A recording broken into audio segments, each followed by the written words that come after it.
इस भाद्र मास की चतुर्थी तिथि को जो मेरे पुत्र गौरी नंदन के व्रत का पालन करेगा, ये गौरी नंदन उसके जीवन के सारे अभावों को दूर करेंगे। ये गणेश व्रत की महिमा तो स्वयं भोलानाथ ने कही है। यहां तक कहा है कि किसी के जीवन में बहुत आर्थिक अभाव हो, न दूर हो रहा हो, महा अभाव हो, दरिद्रता पीछा न छोड़ रही हो, तो 1 वर्ष का अनुष्ठान करे। क्या? भाद्र मास से प्रारंभ करे। भाद्र मास की शुक्ल पक्ष की चतुर्थी को निर्जल और निराहार व्रत रहे और गणेश अथर्व शीर्ष का पाठ करे और गणेश जी की दुर्वा से अर्चना करे। गणेश जी की पूजा भी बहुत सस्ती है। लड्डू जिसको भोग लगाने हो लगाएं, पर कोई कहे भैया मेरे पास तो लड्डू की व्यवस्था नहीं है, तो कोई बात नहीं, दुर्वा चढ़ाए। कैसी दुर्वा चढ़ाए? तो शिव महापुराण में इस समय स्वयं भोले बाबा ने कहा है ये सब। कैसी दुर्वा चढ़ाए? बोले जमीन से 12 अंगुल जो हो, बहुत छोटी ना हो, जमीन से 12 अंगुल हो गई हो ऐसी दुर्वा, और उसकी जड़ को फिर हटा दे और कोमल हो, ऊपर से 2 भाग हो रहे हो, ऐसी दुर्वा चढ़ाए। कितनी?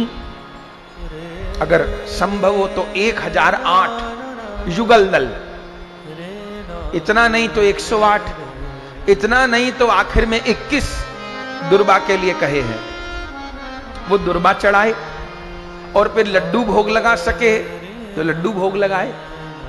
लोग 1.25 मनी करते हैं, 1.25 मनी न हो तो 1.25 किलो, वो भी न तो 1.25 पाव, 1.25 करके भोग लगाए। तो भाद्र शुक्ल चतुर्थी से प्रारंभ करे, गणेश जी को कम से कम 21 दुर्वा चढ़ाए, 1.25 पाव, 1.25 किलो, जितना संभव हो लड्डू का भोग लगाए, अथर्व शीर्ष का पाठ करे और स्वयं निर्जल निराहार व्रत रहे। ऐसा 1 वर्ष तक करे। भाद्र शुक्ल चतुर्थी से प्रारंभ करके फिर हर महीने की शुक्ल पक्ष की जो चतुर्थी होती है वो गणेश चतुर्थी होती है, उसको व्रत करे और जैसे पूजा बताई ऐसे पूजा करे 1 वर्ष। फिर जब 1 वर्ष पूरा हो जाए तो 12 ब्राह्मणों को भोजन कराए और यथाशक्ति उनको वस्त्र दक्षिणा दे। तो भोलानाथ कहते हैं इस प्रसंग में कि किसी के हाथ में विधाता अगर सौभाग्य की, माने धन की रेखा बनाना भूल गए हैं तो भी वो धनवान हो जाएगा, ऐसा भोलानाथ ने कहा। धन की रेखा ही बनाना भूल गए, पर वो गणेश चतुर्थी से प्रारंभ करके 1 वर्ष का अपना अनुष्ठान पूर्ण करे विधि से। पूरी विधि का उल्लेख है कुमारखंड में, उसका पाठ कर सकते हैं, तो कैसी भी दरिद्रता हो दूर हो जाएगी। मेरा ये पुत्र सबके अमंगलों का हरण करने वाला होगा, सबके मंगल का विधान करने वाला होगा। सब देवताओं ने स्तुति की, कार्तिकेय जी भी देख रहे थे, अब तो आनंद हो गया। अब तो भोले बाबा की गोद में कार्तिकेय जी और गौरी की गोद में गणेश जी, अब तो 2-2 लाला हो गए। अब दोनों खेलते हैं कैलाश पर्वत पर। अब 2 संग संग के भाई हो तो उनमें होड़ ना हो ऐसा तो नहीं हो सकता, होड़ भी होती है, खेलते हैं। लेकिन एक तो हमारे गणेश जी को लड्डू बहुत प्रिय है और दूसरा उनका जो शीश है वो हाथी का है। तो अपने गणेश जी का एक नाम है लंबोदर, उनकी तौंद निकली हुई है। अब इस बात को लेकर कार्तिकेय जी कभी चिढ़ा भी देते हैं, तो भाइयों की कभी थोड़ी कहा सुनी भी हो जाती है। चलो कोई बात नहीं। एक दिन तो कार्तिकेय जी ने बहुत बड़ी बात कह दी। क्या? खेल रहे थे दोनों, गणेश जी ने कहा कार्तिकेय भैया, बोलो गणेश, आप मेरी रोज पूजा नहीं करते हो? अरे तू छोटा है, मैं तेरी पूजा करूं? अरे छोटे बड़े से मतलब नहीं है, पिताजी क्या कहे हैं, मैं प्रथम पूज्य हूं। अरे तो मैं रोज माता पिता को प्रणाम तो करता हूं, अरे माता पिता को तो प्रणाम करते हो, पहले मुझे करना चाहिए, क्योंकि मैं प्रथम पूज्य हूं। आया बड़ा प्रथम पूज्य, मैं क्यों प्रणाम करूं, तू मेरा छोटा भाई है। नहीं, आपको करना होगा क्योंकि मैं प्रथम पूज्य हूं। तब कार्तिकेय जी ने कह दिया, तुझको तो मैया ने जबरदस्ती प्रथम पूज्य बनवा दिया। शिवगण बताते हैं मां ने हट किया कि नहीं, मेरा गौरी नंदन प्रथम पूज्य होगा। तूने क्या किया प्रथम पूज्य होने के लिए? गणेश जी ने कहा, अच्छा हां, तूने कुछ नहीं किया, वो तो मां ने तुझे जबरदस्ती वर दिलवा दिया, और मां की हट में पिताजी आ गए तो तुझको प्रथम पूज्य का वर दे दिया। सब देवता भी यही सोचते हैं कि गणेश जी कुछ किए नहीं, बस मां को राजी किए तो प्रथम पूज्य का वर। बाकी तूने प्रथम पूज्य होने के लिए क्या किया? अब ये कहा सुनी इतनी बड़ी कि दोनों भैया झगड़ते झगड़ते गौरी शंकर के पास पहुंच गए। कहिए मां, कहिए पिताजी, ये कार्तिकेय भैया मुझको कहते हैं कि तू प्रथम पूज्य कैसे हो गया, तूने क्या किया प्रथम पूज्य होने के लिए? तो अब मुझे बताइए क्या करना होगा प्रथम पूज्य होने के लिए, मैं वही करूंगा। गौरी गणेश ने कहा, गौरी शंकर ने कहा, अरे ऐसे आपस में नहीं लड़ते, दादा ने कुछ कह दिया तो कोई बात नहीं। बोले नहीं, ये कहते हैं मुझे तो वर में ये प्राप्त हो गया प्रथम पूज्य पद, मैं अपनी मेहनत से प्रथम पूज्य का पद प्राप्त नहीं कर पाया। तो बताइए पिता, हे जगत पिता भोलानाथ, बताइए कि प्रथम पूजा का अधिकार कैसे प्राप्त होता है, किसको प्राप्त होता है? अब भोलानाथ सोचे कि चलो बालक है, इनका झगड़ा तो खत्म हो किसी प्रकार। तब भोलानाथ कह दिए, इस चर चराचर की जो पहले परिक्रमा करके आएगा उसी को प्रथम पूजा का पद प्राप्त होगा। ये दो कथाएं हैं, अनेक बार मिल जाती हैं। विवाह के लिए जो दौड़ लगी है वो अलग है, और प्रथम पूजा के लिए दौड़ लगी है वो अलग है। तो जो चर चराचर की प्रथम परिक्रमा करके आएगा उसको प्रथम पूजा का पद प्राप्त होगा। कार्तिकेय जी तो राजी हो गए, अब तो मैं जरूर जीतूंगा। एक तो हल्का फुल्का मेरा शरीर और मेरा वाहन मयूर, ये तो खूब जोर उड़ेगा। ये सुनते ही तो भाग खड़े हुए, कार्तिकेय जी मैं अभी पूरी सृष्टि की परिक्रमा लगा के आता हूं। और हमारे गणेश जी तो वहीं बैठे रह गए। पार्वती जी ने कहा, लाला तुम प्रतियोगिता में भाग नहीं लोगे क्या? भूख लगी है, लड्डू खा के जाओगे? अरे लाला, वैसे ही तेरा शरीर भारी भरकम है, धीरे धीरे तो तुम चलते हो, और तुम्हारा बड़ा भाई तो जाने कहां का कहां पहुंच गया होगा। तुम क्या प्रतियोगिता में भाग नहीं ले रहे? तुम्हारे बड़े भाई को फिर प्रथम पूजा का पद मिल जाएगा। क्या सोचते हो? गणेश जी ने कहा, मां मैं ये सोचता हूं कि मेरे पिता तो वैष्णव शिरोमणि हैं, उनके मुख से अगर सारी सृष्टि की परिक्रमा की बात निकली है तो वो किसी सामान्य दौड़ भाग की बात तो नहीं होगी। मेरे पिता को तो समझना इतना आसान नहीं है, तो मैं विचार रहा हूं। अरे लाला, तू विचारता रह जाएगा, और देख सारे देवता भी भागने लगे परिक्रमा में। जब सबको पता चल गया है जो प्रथम दौड़ के परिक्रमा लगा के आएगा उनको प्रथम पूजा का पद प्राप्त होगा, भागने दो मैया। लेकिन एक आश्चर्य, ये सुनकर के कार्तिकेय जी तो चले, जो प्रथम जीतेगा उसको प्रथम पूजा का पद। सारे देवता भी चले, पर आश्चर्य ये था, हर देवता को क्या लगता था कि मेरे आगे आगे गणेश जी जा रहे हैं। हर देवता को यही लगता था मेरे आगे आगे गणेश जी जा रहे हैं। सबको लगता था गणेश जी में इतनी जान कहां से आ गई, ये इतनी तेज कैसे दौड़ रहे हैं, पर समझ नहीं पाते थे। लेकिन गणेश जी तो कहीं गए नहीं। इधर गणेश जी विचार किए, इसलिए तो गोस्वामी जी कहते हैं ना, विद्या वारिधि बुद्धि विधाता। तब क्या किए गणेश जी? ये गोस्वामी जी का भाव है। माता पिता तो विराजमान थे ही वेदी पर, एक खड़िया लेके आए हैं गणेश जी, और गौरी शंकर के सन्मुख वहीं कैलाश पर्वत की एक समतल भूमि पर बहुत बड़ा लिखा है, श्री राम श्री राम श्री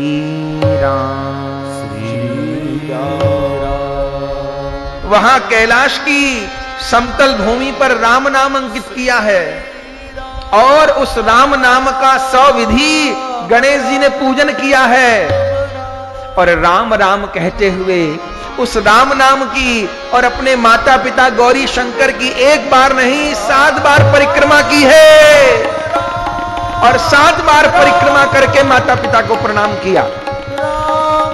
भोले बाबा ने कहा, लाला तुम ये क्या कर रहे हो? तुम परिक्रमा पे नहीं जाओगे पृथ्वी की, चरचराचर की?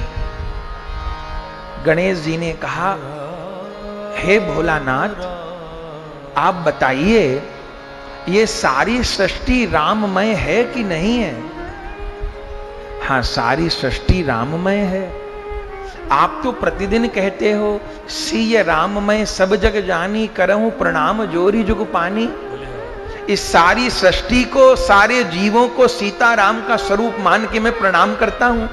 हाँ मैं कहता हूं। अच्छा तो ये बताइए नाम और नामी एक हैं कि 2 हैं? नहीं, एक है। जो नाम है वही नामी है।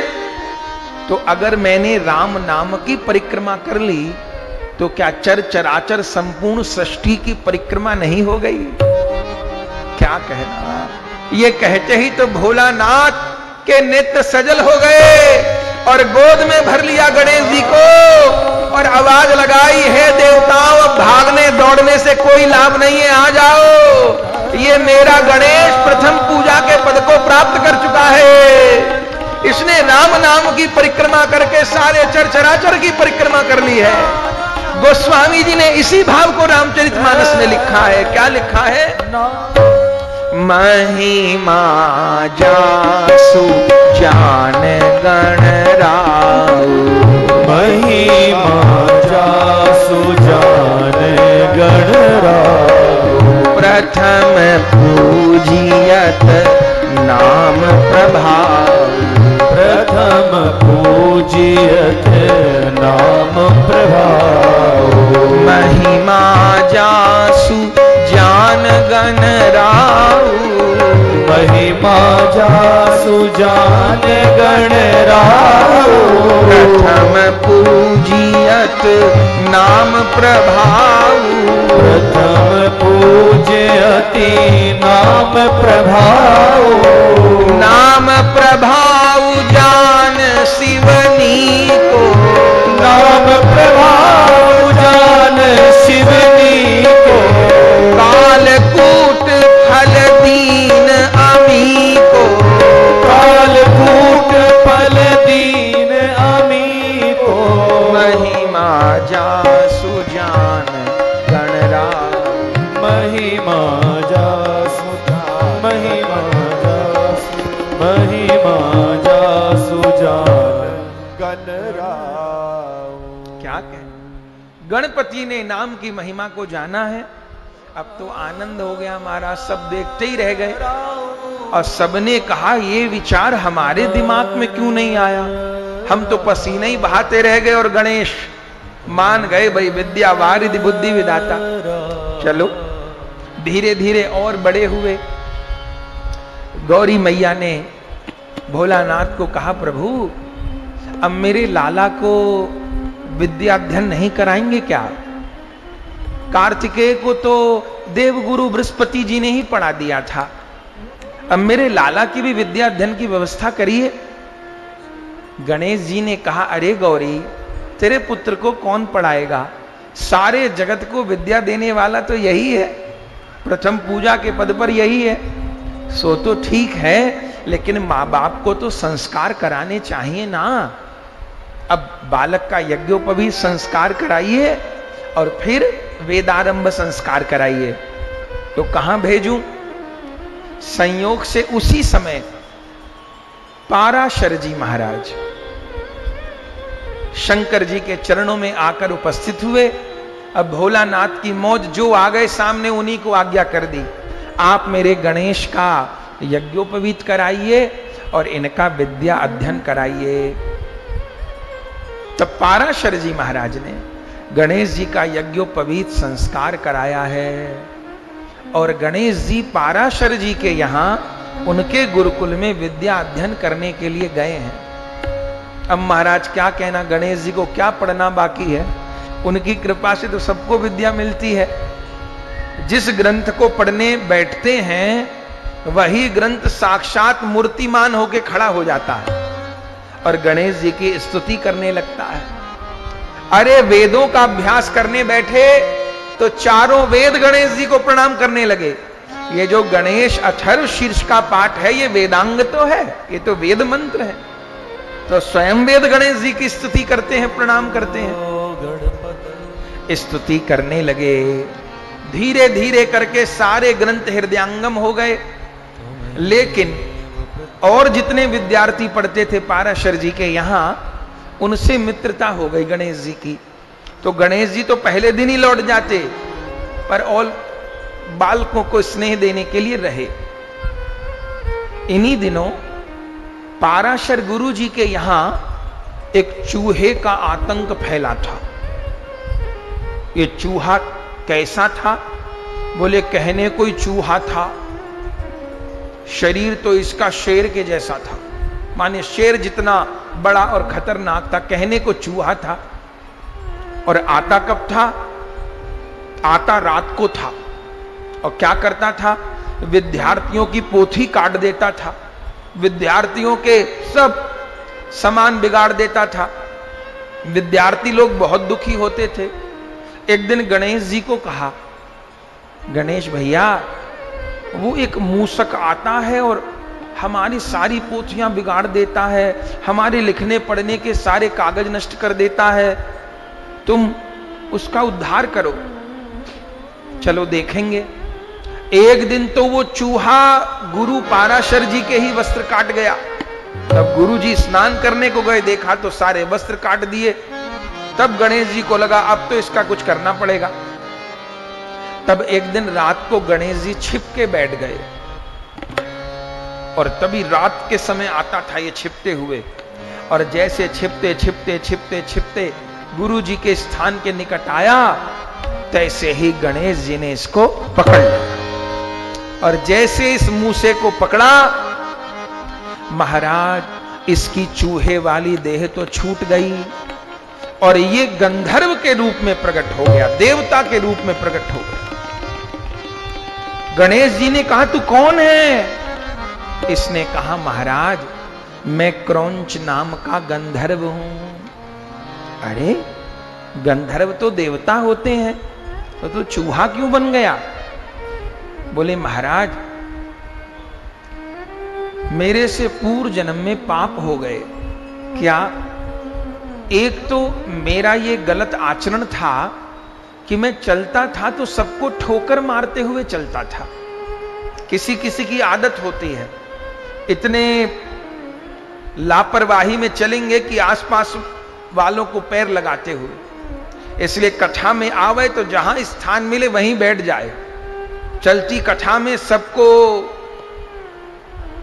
काटते हुए आगे आने का प्रयास करे। जितने जितनों को पैर छुएगा अपने पुण्य क्षीण होते चले जाएंगे, उतने उतने। और उसको जिसको पैर मारे हैं या पैर लगा है उसके पाप अपने अंदर आएंगे।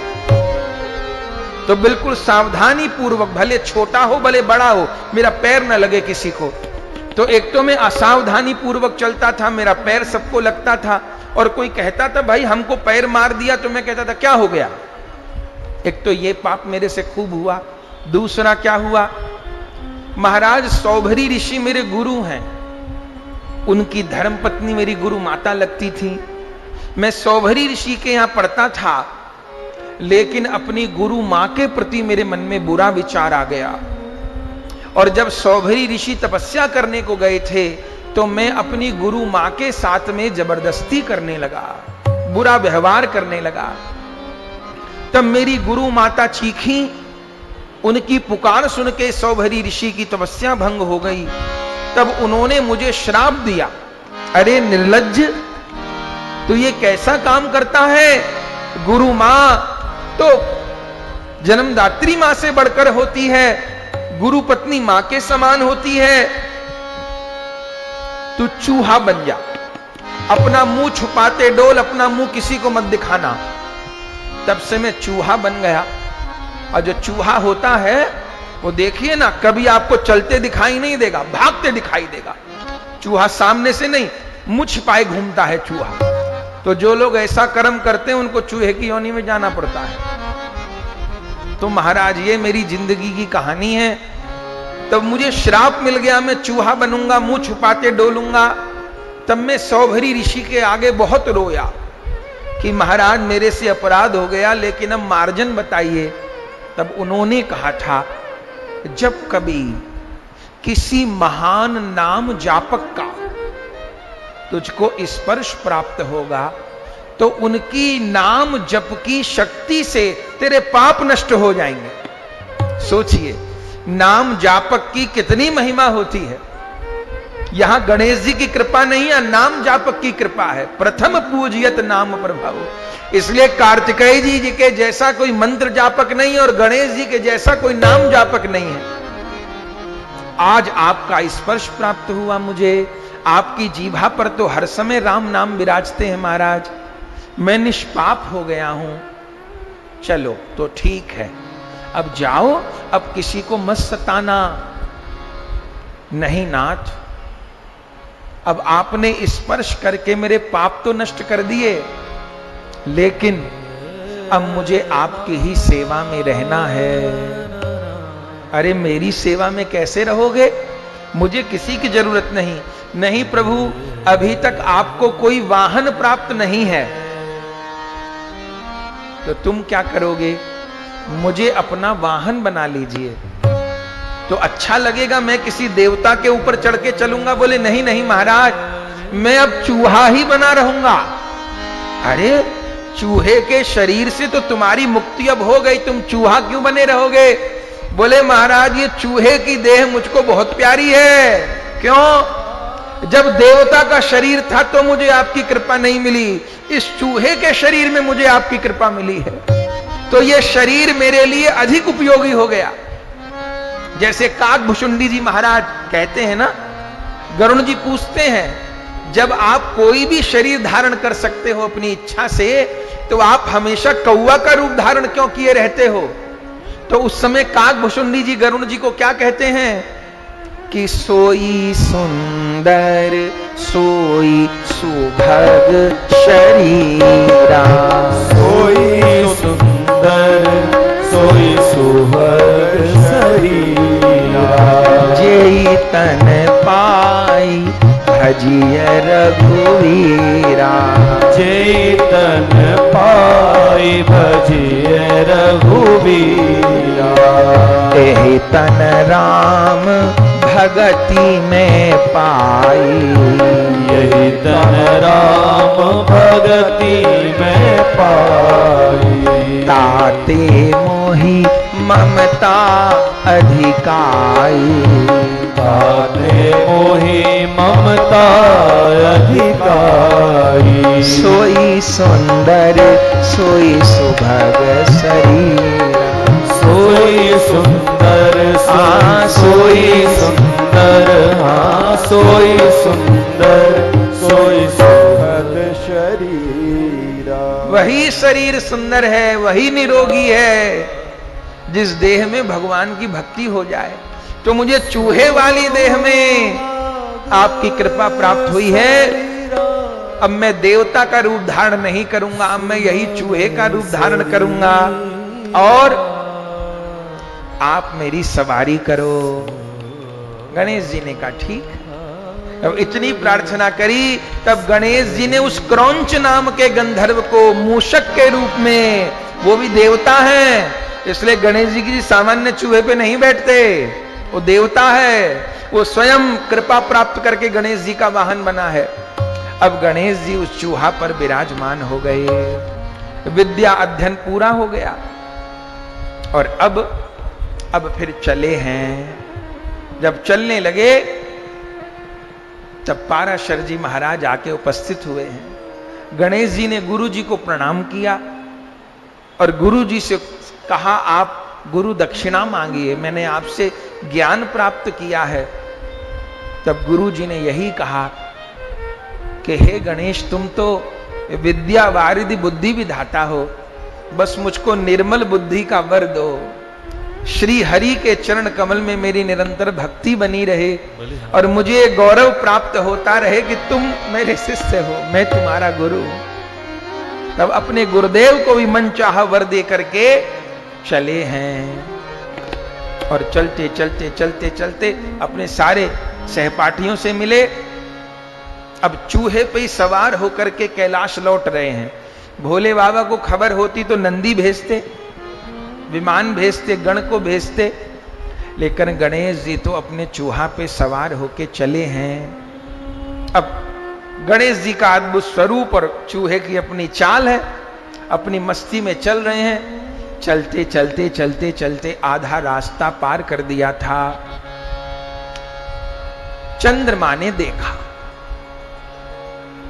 गणेश जी को। देखा तो सब देवताओं ने, लेकिन सब देवता स्वरूप जानते हैं गणेश जी का, शायद चंद्रमा नहीं जानते थे। गणेश जी के स्वरूप को देख के चंद्रमा हंसने लगे। क्या कहना है, क्या शरीर है थुलथुला, और क्या सवारी पाई है। ओहो, चूहा के ऊपर सवार हैं, क्या कहना। जैसे गणेश ऐसे उनकी सवारी। क्या क्या बोलने लगे पता नहीं। अरे मुझे तो डर लग रहा है, ये चूहा कैलाश तक जीवित पहुंचेगा कि नहीं पहुंचेगा।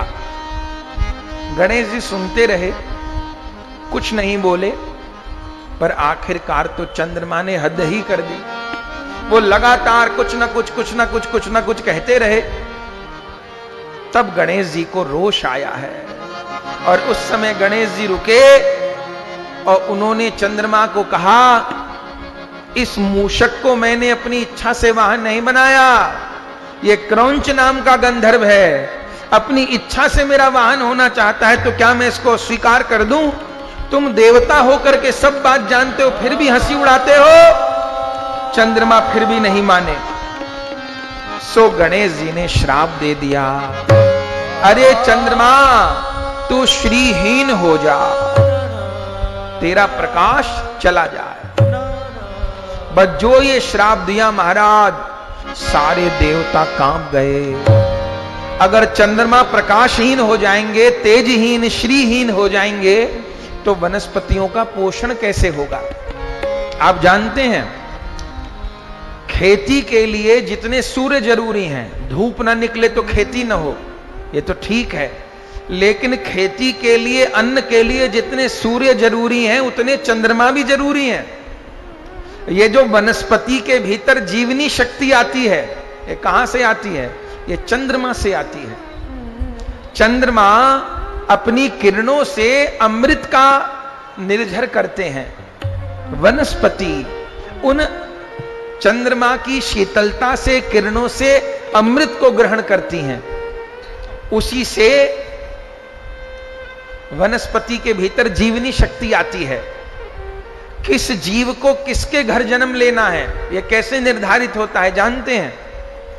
जीव का शरीर छूटा, अब वो अपने कर्म के अनुसार यदि भजन किया तो भगवान के धाम चला गया, तो झंझट खत्म। लेकिन अगर पाप किए थे, नरक गया, पुण्य किए थे, स्वर्ग गया। अब स्वर्ग में पाप, स्वर्ग में जाने पर पुण्य समाप्त हो गए, स्वर्ग के सुख भोग के। नरक में जाने पर पाप खत्म हो गए। अब उस जीव को दोबारा इस सृष्टि में जन्म लेना है, तो कैसे जन्म लिया जाता है? उस जीव को फिर स्वर्ग से या नरक से चंद्रलोक भेजा जाता है। यह पूरा विधान है ग्रंथ में। और चंद्रलोक से उस जीव को चंद्रमा की किरणों के द्वारा वनस्पति में स्थापित किया जाता है। और जिस के द्वारा जन्म होना होता है, उस वनस्पति के द्वारा बीज रूप में वो जीव उस व्यक्ति के भीतर पहुंचता है या पशु पक्षी के भीतर पहुंचता है, और फिर वो जीव उस व्यक्ति के शुक्राणु में पहुंचता है। माने भोजन हम करते हैं तो रक्त बनता है, मेदा बनती है, तेज बनता है, तो उस वनस्पति के माध्यम से वो जीव प्राणी के शुक्राणु तक पहुंचता है और फिर उसका जन्म होता है। इतना जबरदस्त भगवान की सृष्टि का विज्ञान है। तो जीव पहले चंद्रलोक में भेजा जाता है, चंद्रलोक से उस जीव का वनस्पति में आरोपण होता है, तभी तो वनस्पति के भीतर जीवनी शक्ति आती है। तो महाराज ये चंद्रमा जब तेजहीन हो जाएगा तब तो सारी सृष्टि ही समाप्त हो जाएगी, तो कुछ करिए। तब गणेश जी ने कृपा की कि अब इसका तेज कम तो होगा। पहले चंद्रमा बहुत तेजवान थे, पर गणेश जी का उपहास करने के बाद तेज कम हो गया, तो अब क्या विधान रहेगा? बोले अब इनका तेज उतना तो नहीं रहेगा, कम रहेगा, पर जो ये जीवनी शक्ति देते हैं वनस्पतियों को वो दे पाएंगे। और मेरे प्रति जो अपराध किया है उसका परिणाम ये होगा कि चंद्रमा में काला दाग रहेगा। और दंड क्या मिलेगा इनको? दंड ये मिलेगा कि जो भाद्र शुक्ल चतुर्थी को चंद्रमा का दर्शन करेगा उस दिन मेरा श्राप इनमें पूरा फलीभूत होगा। साल में एक दिन, माने जो बड़ा श्राप था उसको थोड़ा संयमित कर दिए। भाद्र शुक्ल चौथ को जो चंद्रमा का दर्शन करेगा उसको पाप लगेगा और उसको जीवन में झूठा आरोप अवश्य लगेगा। इसलिए चौथ का चंदा नहीं देखा जाता। इसको केवल कोई टोना मत मानिएगा, ये शास्त्र की बात है, भागवत तक में लिखा है। जब श्री कृष्ण को सूर्यमणि चोरी का आरोप लगा ना, भागवत जी में सुनते हैं ना, सत्याजित नाम के यादव हुए, सूर्य की तपस्या करके मणि पाए और उनका भाई मणि ले गया, मणि लेकर के गया, सिंह ने प्रसेन को मार दिया, मणि ले ली। और जो सत्याजित यादव थे उन्होंने श्री कृष्ण पे आरोप लगा दिया कि इन्होंने ही मेरे भाई को मार के मणि ली है। मणि ली नहीं भगवान ने, पर झूठा आरोप लग गया। तो फिर भगवान गए, जाम्बवान जी पर कृपा की, जाम्बवती जी का पाणी ग्रहण किया, मणि लेके आए, सत्याजित को दी, सत्यभामा जी से विवाह हुआ। ये सब कथा आप जानते हैं। लेकिन इसके बाद सुखदेव जी से पूछते हैं परीक्षित जी महाराज कि ऐसी लीला क्यों हुई? तो सुखदेव जी भागवत जी में क्या कहते हैं? ये लीला इसलिए हुई कि श्री कृष्ण ने चौथ का चंद्रमा देख लिया था। माने भाद्र शुक्ल चतुर्थी को चंद्रमा देखा था, तो श्री कृष्ण के ऊपर ये मिथ्या आरोप लगा। तो शास्त्र की आज्ञा को मानना चाहिए। भाद्र शुक्ल चतुर्थी जिस दिन गणेश जी का आविर्भाव होता है उस दिन चंद्रमा नहीं। कोई कोई तो किसी भी चतुर्थी को चंद्रमा नहीं देखते कि हर चतुर्थी गणेश जी की है, तो उससे जीवन निष्पाप होता है। मिथ्या आरोप, मिथ्या लांछन उसको नहीं लगते। तो जो चतुर्थी के चंद्रमा को देखेगा, भाद्र शुक्ल चतुर्थी के चंद्रमा को, उसको मिथ्यारोप लगेगा। तो फिर देवताओं ने कहा महाराज किसी ने देख लिया तो उसका निवारण कैसे होगा? तो जो ये कथा सुनेगा, या तो शिव महापुराण की ये गणेश जी के अवतरण की कथा, अथवा भागवत जी में कैसे श्री कृष्ण को आरोप लगा और कैसे श्री कृष्ण मणि ला करके दिए सत्याजित यादव को, इस कथा को सुनेगा तो फिर उसको पाप नहीं लगेगा। ये व्यवस्था भी शास्त्र में दी।